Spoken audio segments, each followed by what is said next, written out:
오늘은 두려워하지 말아라 라는 제목으로 말씀 함께 전하도록 하겠습니다. 두려워하지 말아라.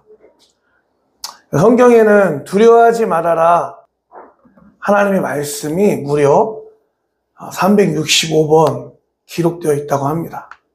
이것을 루마니아의 리차드 범브란트라는 목사님이 계신데, 이분이 이제 공산주의가 이렇게 팽배할 때 루마니아에 공산국가가 세워지면서 공산국가, 사회주의 이런 나라가 세워지면 여러분 가장 먼저 기독교를 박해하게 됩니다. 왜냐하면 기독교의 사상과 이 공산주의 사상과 충돌하기 때문이에요. 그래서 이제 이 공산당들이 이 리차드 범브란트를 감옥에 갇혀서 독방에 갇히고 고문을 하고, 그 성경을 이 목사님이 고난 가운데 고문을 당하면서 성경을 읽기 시작하면서 감옥에서 할 것이 없으니까 성경에 두려워하지 말아라 라는 말이 몇 번 기록되어 있나 일일이 해봤대요. 근데 너무나 신기하게 365번 기록되어 있는 것을 알게 된 거예요. 참 신기하죠. 1년 365일인데 성경 말씀은 365번 두려워하지 말아라, 염려하지 말아라, 걱정하지 말아라 라는 말씀을 365번 하고 있다는 거예요. 그거는 뭐예요? 하나님의 말씀이, 하나님께서 우리 1년 365일 하나님의 자녀들에게 염려하지 말아라, 두려워하지 말아라, 걱정하지 말아라, 근심하지 말아라, 쫄지 말아라 라는 말씀을 날마다 우리에게 하고 계시다는 거예요. 여러분, 두려움, 염려라는 그 원문을 보면 메림나오라는 단어를 쓰고 있습니다. 메림나오. 메림나오라는 단어는 어떤 뜻을 갖고 있냐면 둘로 나눈다, 찢다라는 뜻을 갖고 있어요. 뭘 찢을까요? 염려와 두려움, 걱정, 근심이 우리의 마음 가운데 들어올 때에 우리의 마음의 어떤 부분을 찢을까요? 하나님을 향한 우리의 마음, 하나님을 향한 우리의 그 믿음과 신뢰를 찢어버리는 거예요. 그러니까 여러분, 염려하고 근심하고 걱정하고 두려워하는 거는 그냥 인간이니까 이 정도 연약하면 우리가 허용할 수 있어 라고 생각하면 안 되는 부분이라는 거예요. 염려가 들어와서 처음에 작은 염려부터 시작합니다. 작은 걱정거리부터 시작해요. 근데 그것이 차고차고 계속 우리가 허용하면 어떻게 될까요? 우리의 믿음을, 하나님을 향한 우리의 신뢰를 찢어버리는, 우리의 신앙을 찢어버리는, 둘로 나누게 하는 엄청난 일들을 벌인다는 거예요. 때문에 우리 마음 가운데 하나님께서는 두려워하지 말아라 말씀하고 계신다는 거예요. 자, 우리가 그럼 오늘 본문 말씀을 통해서 예수님께서는 왜 우리에게 두려워하지 말라고 말씀하실까? 어떻게 두려워하지 말라고 말씀하실까? 이 시간 본문 말씀을 통해서 나눠봤으면 좋겠습니다. 4절 말씀을 읽어볼게요. 시작. 내 친구인 너희에게 내가 말한다. 육신은 죽여도 그 다음에는 그 이상 아무것도 할 수 없는 자들을 두려워하지 말아라. 여러분, 지금 예수님께서 예수님의 제자들에게 뭐라고 호칭을 붙이고 계시죠? 친구. 우주 만물을 창조하신 하나님께서, 우주 만물을 창조하신 예수님께서 제자들에게, 그리고 오늘 이 말씀을 듣고 읽고 있는 여러분들에게 예수님께서 친구라고 말씀하세요.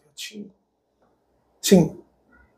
여러분, 우리 인생 가운데 언제 가장 힘듭니까? 외로움이 찾아올 때 가장 힘듭니다. 조여정이라는 배우 아시죠? 그 배우가 그런 말을 하더라고요. 자기는 내 주위에 많은 친구가 없어도 괜찮다는 거예요. 많은 관계가 없어도 괜찮다는 거예요. 내 마음을 나눌 수 있는 단 한 명만 있어도 만족하다는 거예요. 여러분, 사람은 진짜 그래요. 내 마음을 나눌 수 있는 단 한 명의 존재만 있으면 사람은 죽지 않아요. 살아요. 근데 언제 죽고 언제 마음에 괴로움이 오고 외로움이 옵니까? 내 마음을 나눌 수 있는 사람이 단 한 명도 없을 때. 여러분도 그렇지 않아요? 전화번호부에 얼마나 많은 사람들이 있어요. 제가 핸드폰을 잊어먹어가지고 지금 연락처가 싹 다 날라갔어요. 근데 예전에 보니까 연락처 900명 있대요. 900명. 근데 제가 외로울 때 힘들 때 연락하는 사람은 한 명 있을까 말까예요. 한 명 있을까 말까. 근데 오늘 여러분 예수님께서 예수님 제자들에게 그리고 오늘 이 말씀을 읽고 있는 여러분들에게 뭐라고 예수님께서 말씀하세요? 친구라고 말씀하세요. 친구는 뭐예요? 마음을 터놓을 수 있는 대상자잖아요. 내 모든 것을 공유할 수 있는 사람이잖아요. 그렇죠? 근데 예수님께서 제자들에게 친구라고 말씀하고 있는 거예요. 여러분, 예수님이 여러분들의 친구가 되어주신다는 것을 잊지 마시기 바랍니다. 때문에 여러분들이 힘들고 어려운 일이 있을 때 나의 친구가 되어주시는, 친구는 되게 막 하잖아요. 그렇죠? 막 친구 막 얼굴도 때리고 막 장난도 막 치고 하잖아요. 그렇죠? 그런 우리가 예수님한테 그렇게 하면 안 되겠죠. 예수님이 우리를 친구 삼아 주신다고 막 하는 얘기가 아니라 예수님이 우리를 친구 삼아 주신 거예요. 일방적으로. 친구 관계가 성립될 수 없는데 여러분, 만물의 창조자께서 오늘 나의 친구가 되어 주신다는 거예요. 때문에 여러분들 힘들고 어려운 그 모든 문제와 기도의 제목과 내 마음의 모든 고민들을 누구에게 털어놓아야 되겠습니까? 예수님께 털어놓으시면 되는 거예요. 우리 교회 비밀번호가 0108이에요, 여러분. 언제든지 교회 오셔서 기도하시고, 또 예수님께서 기도할 때 너희가 어떻게 기도하라고 말씀하셨습니까? 골방에서, 집에 계실 때 혼자 아무도 없는 골방에서 내 방에서 무릎 꿇고 예수님, 오늘 제가 이랬어요. 제가 요즘에 이런 마음이 있습니다. 이런 어려움이 있습니다. 이런 문제가 있습니다. 예수님, 나의 모든 어려움을 좀 들어주세요. 기도하시라는 거예요. 그럼 어떻게 하십니까? 예수님께서 들으신다는 거예요. 어제 우리 금요 예배 가운데 찬양할 때 찬양의 가사 가운데 있었잖아요. 하나님은 뭐예요? 너의 작은 신음에 응답하신다. 작은 신음. 우리의 작은 신음. 하나님, 제가 이렇게 힘들어요. 말할 수 없을 때도 있어요. 그만큼 힘들 때가 있습니다. 그때 하나님은 우리의 신음소리까지도 어떻게 하는 거예요? 다 캐치하신다는 거예요. 다 듣고 계신다는 거예요. 우리의 친구 되신 예수님께서. 때문에 염려하지 말아라. 두려워하지 말아라. 말씀하신다는 거예요. 자, 오늘 6절 말씀 읽어볼게요. 시작. 참새 5마리가 두 냥에 팔리지 않느냐? 그러나 그 가운데 하나라도 하나님께서는 잊고 계시지 않는다. 하나님께서는 너희 머리카락까지도 다 세고 계신다. 두려워하지 말아라. 너희는 많은 참새보다 더 귀하다. 아멘. 여러분, 우리가 두려워하지 말아야 될 이유는 무엇입니까? 하나님께서 우리를 어떻게 하신다는 거예요? 잊고 계시지 않는다. 잊고 계시지 않는다. 여러분, 예수님께서 비유를 말씀하신 거죠. 참새 5마리가 두 냥에 팔리지 않냐. 그런데 그 가운데 하나라도 하나님께서는 잊고 계시지 않는다. 하나님께서는 너희의 머리카락까지도 다 세고 계신다. 여러분, 우리의 머리카락을 우리는 내가 내 인생의 주인과 왕처럼 내가 내 인생 내 마음대로 할 수 있는 것처럼 살고 있어요. 내가 내 인생의 정말 주인이 될 수 있을까요? 내가 내 인생의 정말 마스터가 될 수 있을까요? 정말 나를 잘 알고 계세요? 절대 그렇지 않습니다.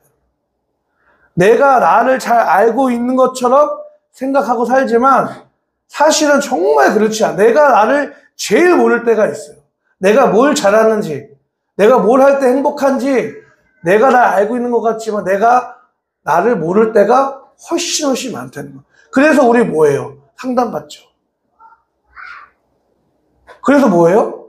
다른 사람들의 얘기를 상담을 받잖아요. 여러분, 우리가 우리 인생 가운데 주인이 될 수 없는 여러 가지가 이유가 있습니다. 그 중에 한 가지, 여러분 태어날 때 여러분 마음대로 태어난 게 아니잖아요. 그렇죠? 내가 김민정이라는 엄마한테 태어나야지 계획을 하고 우리 규리랑 소연이가 태어나지 않았어요. 나의 생각대로 시작하지 않았다는 거예요. 그렇죠? 그리고 죽는 것도 마찬가지입니다. 여러분, 극단적인 선택을 하는 거 말고 정상적인 삶을 살아가면서 2050년 몇 초에 내가 죽어야겠다, 내가 세팅할 수 있어요? 없어요. 태어나는 것도 죽는 것도 내가 내 마음대로 할 수가 없는 거예요. 그거 보면 여러분 뭐예요? 나란 존재는 내가 주인과 왕이 될 수 없는 거예요. 근데 누가 알고 계신다는 거예요? 하나님이 우리를 잊고 계시지 않고 하나님께서 우리의 머리카락도 다 세고 계신다는 거예요. 우리를 태초부터 시작된 하나님의 그 계획하심 속에서 우리를 창조하셔서 우리가 죽는 그 순간까지 저 영원한 하나님 나라 천국에 이르기까지 우리의 삶을 주도하시고 인도하시는 분이 누구시라는 거예요? 하나님이시다. 하나님이 너희를 그렇게까지 인도하시고 주도하시고 너의 머리카락까지도 다 세실 정도로 널 잘 알고 잊고 계시지 않는다 때문에 뭐 하지 마라? 두려워하지 말아라. 염려하지 말아라. 말씀하고 계신다는 거예요. 22절부터 같은 맥락의 말씀을 예수님께서 또 말씀하십니다. 22절부터 31절까지 시작. 예수께서 자기의 제자들에게 말씀하셨다. 그러므로 내가 너희에게 말한다. 목숨을 부지하려고 무엇을 먹을까 하고 걱정하지 말고 몸을 보호하려고 무엇을 입을까 하고 걱정하지 말아라. 목숨은 음식보다 더 소중하고 몸은 옷보다 더 소중하다. 까마귀를 생각해 보아라. 까마귀는 씨를 뿌리지도 않고 거두지도 않고 또 그들에게는 곡간이나 창고도 없다. 그러나 하나님께서 그들을 먹여주신다. 너희는 새보다 훨씬 더 귀하지 않느냐. 너희 가운데서 누가 걱정한다고 해서 제 수명을 한순간인들 누릴 수 있느냐.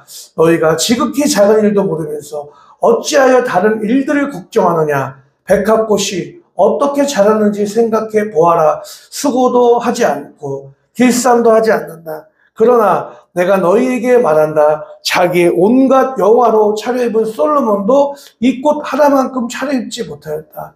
믿음이 적은 사람들아, 오늘 들에 있다가 내일 아궁이에 들어갈 풀도 하나님께서 그와 같이 입히시거든 하물며 너희야 더 잘 입히지 않으시겠느냐. 그러므로 너희는 무엇을 먹을까 무엇을 마실까 하고 찾지 말고 염려하지 말아라. 이런 것은 다 이방 사람들이 추구하는 것이다. 너희 아버지께서는 이런 것이 너희에게 필요하다는 것을 아신다. 그러므로 너희는 그의 나라를 구하여라. 그리하면 이런 것들을 너희에게 더하여 주실 것이다. 아멘. 여러분 어떻습니까? 같은 맥락에서 또 한 번 예수님께서 강조하고 계신 것이 있어요. 까마귀를 생각해 보아라. 들판에 날아다니는 새들을 보라는 거예요. 자기가 뿌리지도 않고 거두지도 않는데 하나님께서 다 먹이시고 입혀주신다는 거예요. 들에 있는 백합꽃, 꽃을 보라는 거예요. 뭐예요?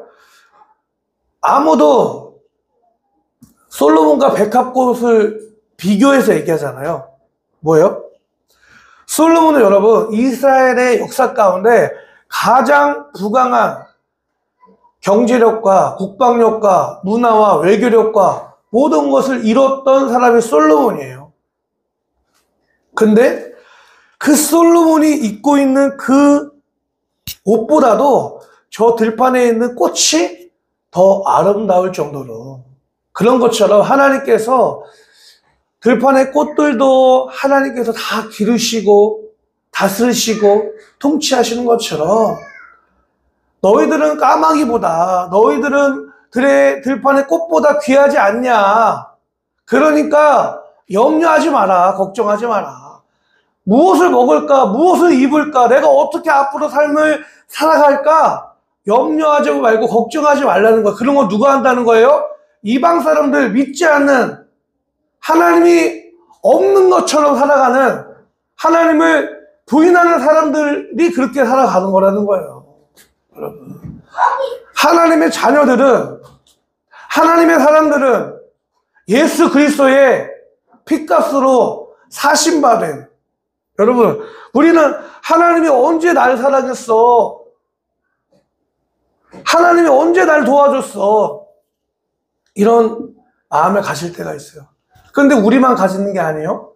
구약 성경의 말라기 끝에 구약 시대의 마지막 시대를 살았던 사람들도 똑같이 얘기했습니다. 하나님이 우리 언제 사랑했습니까? 그리고 구약 성경이 딱 마무리예요. 그리고 신약 시대에 와서 하나님이 내가 너를 얼마나 사랑했어? 어떻게 말씀하세요? 하나님께서 세상을 이처럼 사랑하사, 그 이처럼이 뭐예요? 독생자를 주셨대요. 우리를 얼마나 사랑하셨는지 그 아들을 아낌없이 내어주셨대요. 우리의 죄의 문제를 해결하시려, 우리를 구원하시려 하나님의 세상을 이처럼 사랑하사 독생자를 주셨으니 이는 저를 믿는 자마다 멸망하지 않고 영생을 얻게 하려 하십니다.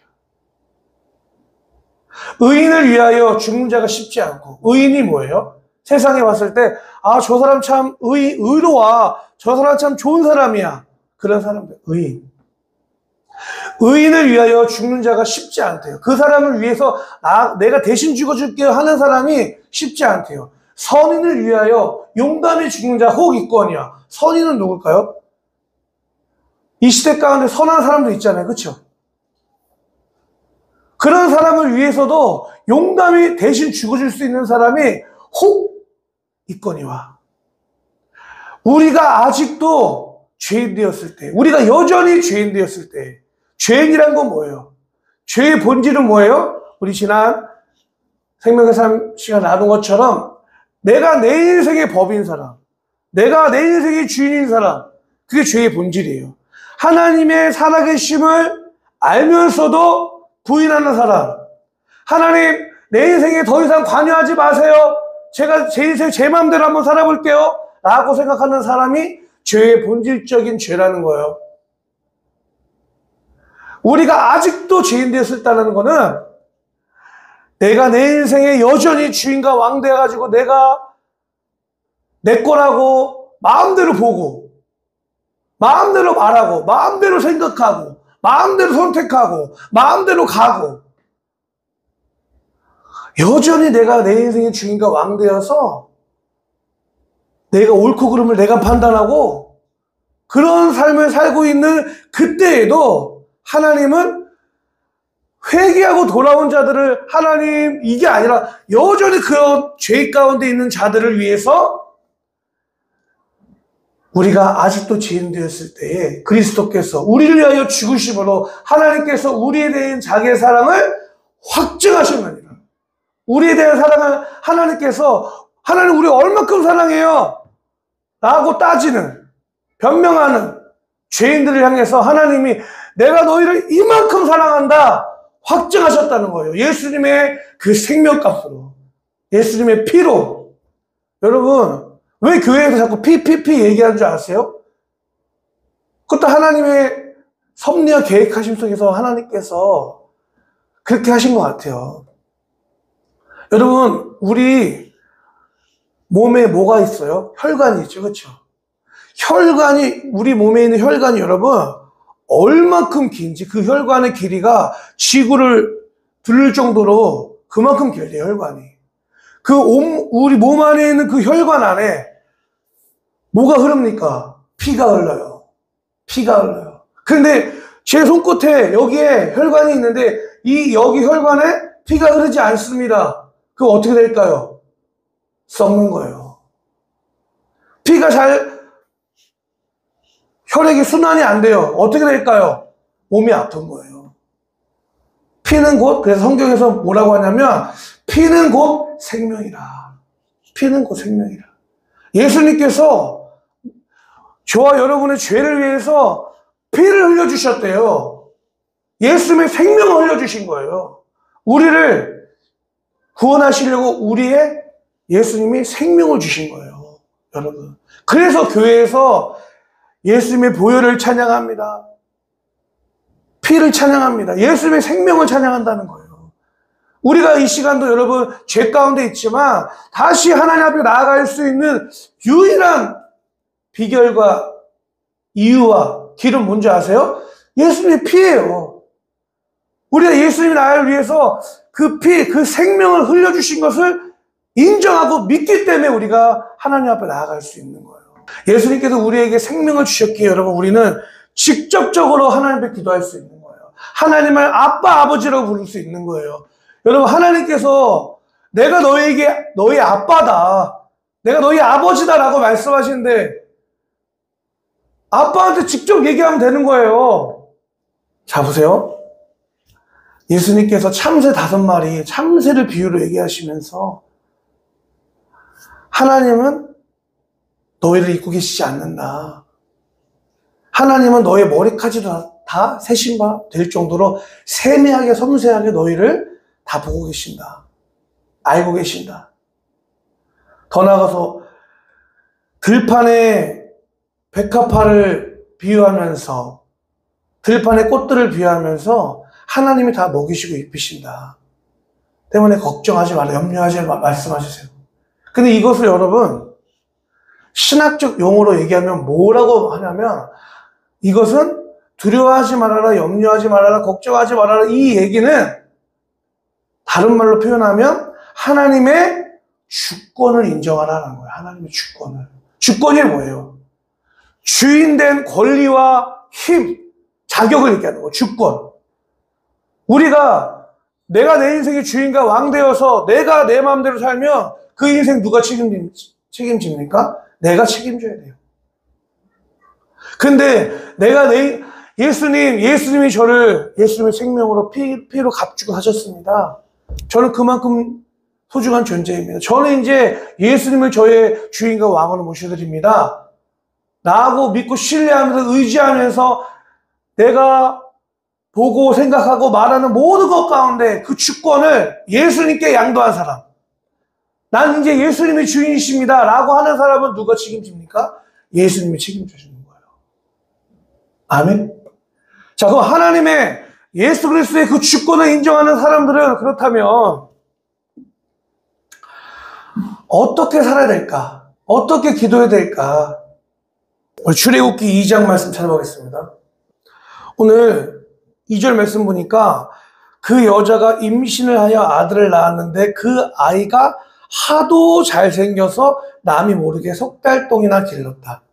지금 이 상황이 뭐냐면 이스라엘 백성이 고대 근동에 제국을 꿈꾸었던, 제국이란 게 뭐예요? 한 나라가 여러 나라를 통치하는 시스템이죠.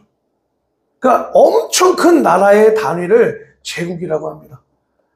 그 제국을 꿈꿀 정도의 막강한 권력을 가진 그 이집트, 성경에는 애굽이라고 나옵니다. 그 이집트의 종살이를 400년 동안 하게 되었어요. 억압을 받았던 거죠.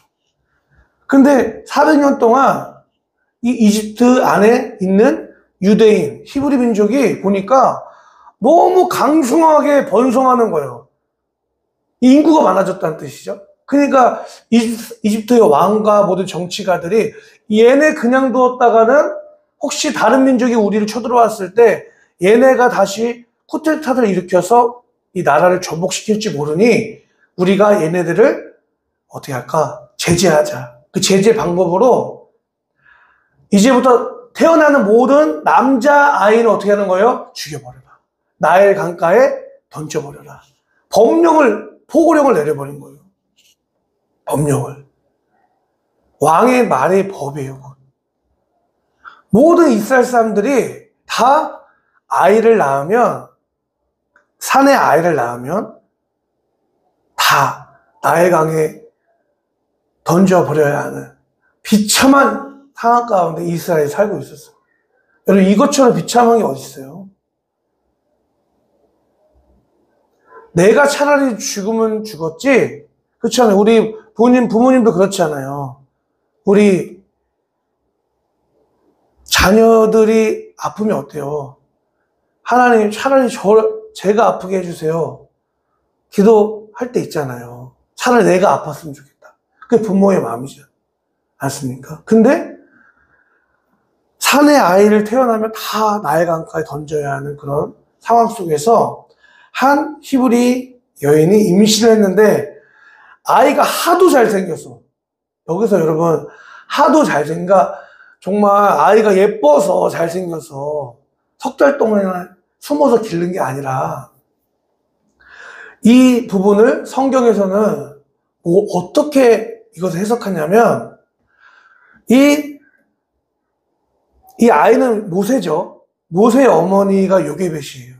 요게벳이 이 아이를 딱 봤을 때 하나님의 계시, 하나님의 비전이 임한 거예요. 이 아이를 딱 봤을 때 하나님께서 이 아이를 통해서 앞으로 이스라엘 민족 가운데 행하실 그 일들을, 비전을 이 여인이 바라본 거예요.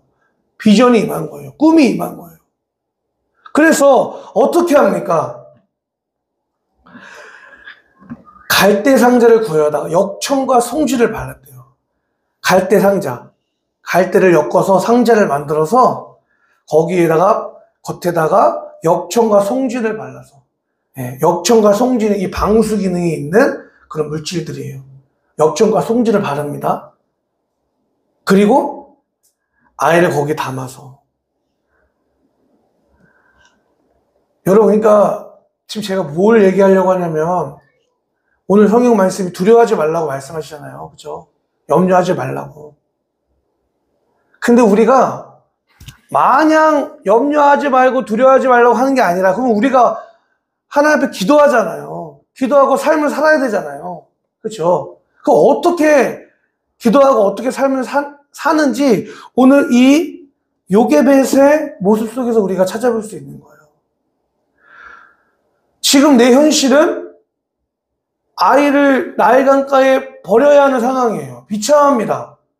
그 비참함이나, 혹시 저와 여러분 가운데 비참한 상황이 있을 수가 있어요. 비참한 분들이 있을 수가 있다는 거예요. 비참함은 그때나 지금이나 여러분, 어려운 거 똑같아요. 비참함은 똑같아요. 그때 하나님의 비전이 임하고, 오늘 우리로 하여금 하면 뭐예요? 하나님의 말씀이 임하고, 내 상황은 어렵고 내 상황은 너무나 비참하지만 하나님이 나와 함께 하신다는 말씀이 임해요. 내가 그 말씀을 붙잡았어요. 그러면 요게벳이 한 것처럼 다른 사람들처럼 그냥 체념하고, 그냥 아이를 버릴 수밖에 없어서 너무 슬픈 가운데 체념하고 그렇게 하는 게 아니라, 이 여인은 어떻게 해요? 하나님의 은혜가 임해요. 하나님의 비전이 임하니까 여전히 비참한 가운데 있지만 자기가 할 수 있는 것을 하는 거예요. 역청을 갈대 상자를 다 갖고 와서 촘촘히 그걸 엮어서 갈대 상자를 만듭니다. 그리고 역청과 송진을 그 갈대 상자에 다 바릅니다. 그게 요게벳이 할 수 있는 유일한 거였어요. 그리고 뭐예요? 그 다음에 아이를 담아둬서, 오늘 찬양 아까 가사처럼 너의 삶의 참 주인, 너의 참 부모이신 하나님 그 손에 너를 맡긴다 라는 믿음을 가지고 나의 강가에 그 갈대 상자를 띄우는 거죠. 거기까지예요. 근데 오늘 말씀이 하나님의 주권을 신뢰하고 인정하라고 하잖아요. 그렇죠? 이 갈대 상자가 어디로 향합니까? 바로의 딸, 이집트의 왕의 공주가 목욕하는 그 강가로 이 갈대상자가 흘러가는 거예요. 그리고 이 모세의 이 아기의 누이가 내 동생이 어떻게 될까 너무나 걱정되잖아요. 갈대상자에 이 흘러가고 있는 그 아기가 너무 걱정되니까 이 누나가 쫓아가다 보니까 갈대상자가 바로의 공주의 그 공중에 들어가는 거예요. 그래서 기회는 이때다. 공주님, 혹시 이 아이에게 유모가 필요한데, 젖먹일 사람이 필요한데 제가 그 유모를 소개시켜 드릴까요? 그러면서 이 모세의 생모인 요게벳이 모세가 젖먹을 동안 뭐예요? 모세를 돌볼 수 있게 되는 거예요. 그래서 이 젖먹을 때 어떻게 했을까요? 얼마나 요게벳이 그 아이를 안고 젖을 먹이면서 얼마나 기도했을까요? 훗날에 누나와 엄마인 요게벳이 다 이별을 하고 모세가 40세 됐을 때 알게 된 거예요. 아, 나는 그냥 딱 보면 알잖아요. 피부색이 다르고 머리카락 색깔이 다 알잖아요. 나의 정체성은 이집트 사람이 아니라 나는 유대 민족 사람이구나. 그 40세에 내가 지금 가진 힘으로 이 히브리 민족을, 유대인들을 구원하야겠다.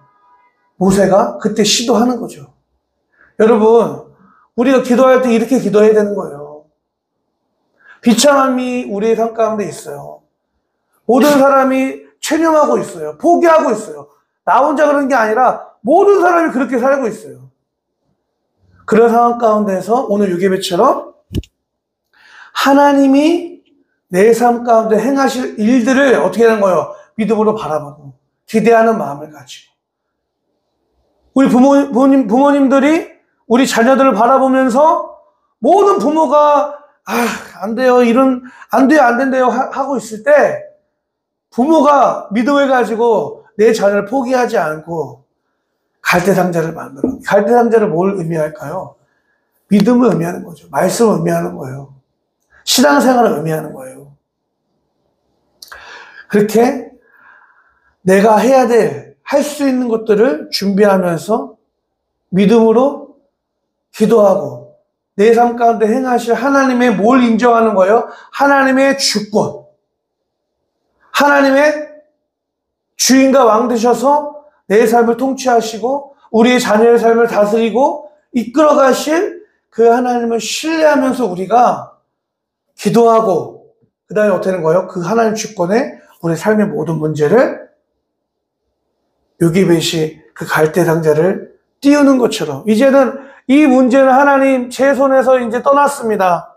저는 할 수 있는 것을 했습니다. 하나님께 내 아이 모세를 맡깁니다. 갈대상자를 띄우는 것처럼 우리도 우리의 삶의 문제를 하나님, 제가 해야 될 것을 다 했습니다. 제가 준비해야 될 것을 다 했습니다. 제가 기도해야 될 것을 기도했습니다. 이제는 하나님의 그 모든 주권에 하나님의 손길 가운데 저의 모든 문제를, 우리 자녀의 문제를, 우리 가정의 문제, 우리 남편의 문제, 우리 모든 삶의 문제를 뭐 하는 거예요? 하나님께 맡겨드리는 거예요.